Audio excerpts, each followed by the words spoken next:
नमस्कार विद्यार्थियों, मेरे YouTube चैनल राकेश TKG 12 में सभी का स्वागत है।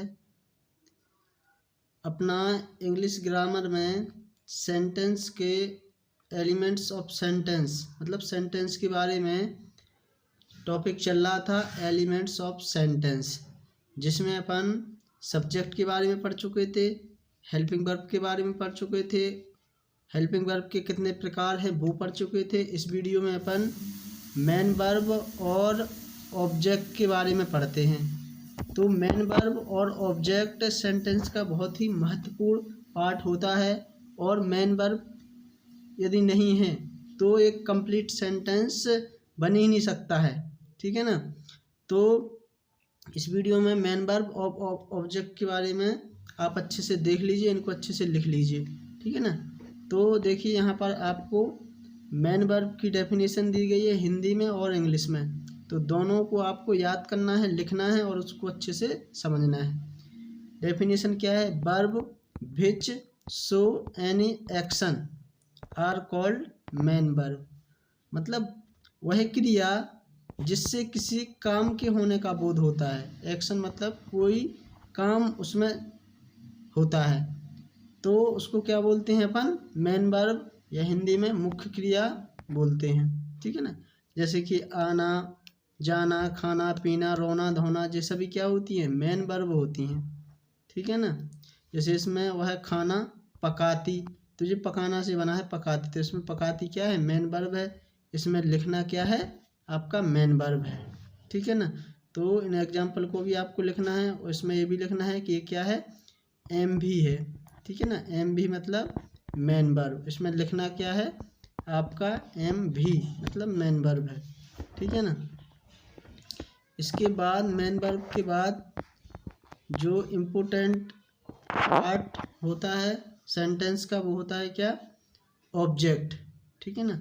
इसकी पहचान करना भी अपन को आना चाहिए कि पहचान कैसे करते हैं। मतलब एक सेंटेंस में अपन ये कैसे पहचानेंगे कि इसमें ये ऑब्जेक्ट क्या है।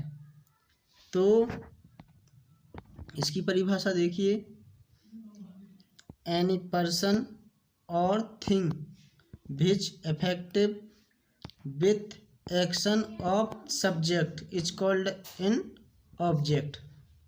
मतलब कर्ता के कार्य करने का प्रभाव जिस वस्तु या व्यक्ति पर पड़ता है उसको क्या बोलते हैं? कर्म या ऑब्जेक्ट बोलते हैं। मतलब इसमें जो अपना जो कर्ता जो काम करेगा, ठीक है ना, वो क्या होगा? अपना कर्म होगा। अब इसमें अपन इसकी पहचान कैसे करते हैं? Identification of object. तो ऑब्जेक्ट को पहचानने के लिए सेंटेंस की वर्ब से 2 प्रश्न करते हैं। आपको ये ध्यान रखना है। यदि आपको ऑब्जेक्ट पहचानना है तो उसकी वर्ब से कितने प्रश्न करेंगे अपन? 2 प्रश्न करेंगे। कौन कौन से प्रश्न करेंगे? एक क्या का करेंगे, जिसको इंग्लिश में व्हाट बोलते हैं। ये प्रश्न अपन नॉन लिविंग ऑब्जेक्ट के साथ करते हैं, मतलब जो निर्जीव ऑब्जेक्ट रहेगा, जो कर्म रहेगा। और किसे, किसको, किन्हें, किनको या किससे, मतलब हूँ, इसका अपन लिविंग ऑब्जेक्ट की पहचान इससे करते हैं, ठीक है ना। होम से और वाट से करेंगे अपन किसकी पहचान? नॉन लिविंग ऑब्जेक्ट की, और लिविंग की करेंगे होम से, ठीक है। इन प्रश्नों के उत्तर में जो शब्द प्राप्त होता है वे वाक्य की क्या होते हैं? ऑब्जेक्ट होते हैं। अपन को एक सेंटेंस दिया रहेगा, उसकी वर्ब से 2 प्रश्न करना है। या तो वाट लग जाएगा, मतलब क्या लगेगा, या फिर किसे, किसको, किन्हें या किससे, ये 2 प्रश्न लगेंगे। अब क्या आपका होगा? निर्जीव ऑब्जेक्ट के लिए, ठीक है ना। और किसे, किसको, किन्हें होगा किसका? जो जीवित ऑब्जेक्ट होगा, मतलब जो जो जिसमें जीवन होगा। जैसे अभी आगे आपको समझ में आ जाएगा।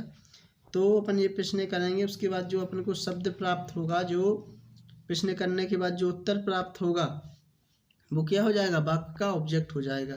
जैसे तुम उसे कहानी सुनाते हो। अब अपन इसकी मेन वर्ब से क्या करेंगे? क्वेश्चन करेंगे, तुम उसे क्या सुनाते हो, ठीक है ना। तो क्या सुनाते हैं? कहानी। तो कहानी क्या हो जाएगा? अपना नॉन लिविंग ऑब्जेक्ट हो जाएगा, मतलब ये ऑब्जेक्ट हो गया, ठीक है ना। लिविंग हो या नॉन लिविंग हो, इससे अपन को ज़्यादा वो नहीं करना है, लेकिन अपना ये क्या है, ऑब्जेक्ट पहचानना आना चाहिए। तो इसमें कहानी भी ऑब्जेक्ट है। एक सेंटेंस में अपने दो या दो से अधिक ऑब्जेक्ट हो सकते हैं, ठीक है ना, दो ऑब्जेक्ट भी हो सकते हैं। जैसे इसमें है, तुम उसे क्या सुनाते हो, तो नॉन लिविंग, इसमें क्या है, कहानी, जो कि क्या है, अपना नॉन लिविंग ऑब्जेक्ट है, ठीक है ना। तुम किसे कहानी सुनाते हो, अब फिर से अपन ने क्वेश्चन किया, तो किसे सुनाते हैं, उसे। जब क्या का क्वेश्चन किया तो क्या निकला अपना, निर्जीव वाला। और जब किसे या फिर किसको, किन्हें या किनको या किससे का प्रश्न करेंगे, तो वो जो अपन को शब्द प्राप्त होगा उत्तर में, वो होगा अपना जीवित ऑब्जेक्ट, मतलब उसे मतलब कोई व्यक्ति होगा, तो ये क्या निकला है, अपना लिविंग ऑब्जेक्ट निकला है। वह खाना पकाती है, वह क्या पकाती है, तो खाना, तो ये क्या है, ऑब्जेक्ट है, लेकिन ये कौन सा ऑब्जेक्ट है, अपना नॉन लिविंग ऑब्जेक्ट है, ठीक है। इसी प्रकार दूसरा देखिए, बच्चे मम्मी से बात कर रहे हैं, तो इसमें मम्मी से बच्चे किससे बात कर रहे हैं, क्वेश्चन करेंगे तो किससे कर रहे हैं, मम्मी से। तो किसे का अपन ने क्वेश्चन किया, किसे से, अपना जो ऑब्जेक्ट है इसमें मम्मी से है, और जो कि अपना जीवित मतलब लिविंग ऑब्जेक्ट अपना आ गया इससे। अब आपको एक चीज़ याद रखनी है कि जो से शब्द आता है इसमें, इसके लिए एक कंडीशन होती है, उसको आप सुन लीजिए, लिख भी सकते हैं। यदि किसी लिविंग ऑब्जेक्ट के साथ क्या लगा हो, से लगा हो, लिविंग ऑब्जेक्ट के साथ, ध्यान रखना है। जैसे मम्मी के साथ लगा है, यहाँ बच्चों के साथ में लगा है क्या, से, तो उससे किससे का प्रश्न करते हैं, जैसे अपन ने किया है, तो वह ऑब्जेक्ट भी हो भी सकता है और फिर नहीं भी हो सकता है। मतलब जो ये बच्चों हैं यहाँ पर, या फिर ये मम्मी से है, ये ऑब्जेक्ट हो भी सकता है और नहीं भी हो सकता है। हो कब सकता है और नहीं कब हो सकता है, वो देखिए। जब वह किसी काम का माध्यम या फिर द्वारा का अर्थ उसमें छुपा हो, मतलब उसमें से का अर्थ क्या छुपा हो, किसी माध्यम या द्वारा, ठीक है ना, अर्थ छुपा हो, तो वह ऑब्जेक्ट ना हो कि वह अदर होता है। और यदि उसमें माध्यम ना हो तो वह क्या होता है, अपना ऑब्जेक्ट होता है। जैसे यहाँ पर देखो, शिक्षक बच्चों से, तो शिक्षक किससे, किसके द्वारा, बच्चों से क्या ले रहे हैं, पैसे ले रहे हैं, ठीक है ना। मतलब किससे, इसमें जो सा लगा है, इसमें एक माध्यम छुपा है, ठीक है ना। किससे पैसे ले रहे हैं, बच्चों से, तो ये क्या, जो बच्चों इसमें रहेगा ये ऑब्जेक्ट नहीं होगा, लेकिन जो पैसे रहेगा ये अपना क्या होगा, ऑब्जेक्ट इसमें होगा। तो इसमें जो से का आपको माध्यम या द्वारा उसमें अर्थ छुपा हुआ है, तो वह ऑब्जेक्ट नहीं होगा। और यदि माध्यम या द्वारा उसमें अर्थ नहीं छुपा है तो वह क्या होगा, ऑब्जेक्ट होगा, ठीक है ना। तो ये आपको याद रखना है। तो आज की इस वीडियो में आपको मेन वर्ब और ऑब्जेक्ट के बारे में अच्छे से समझना है और इनको लिखना है, ठीक है ना।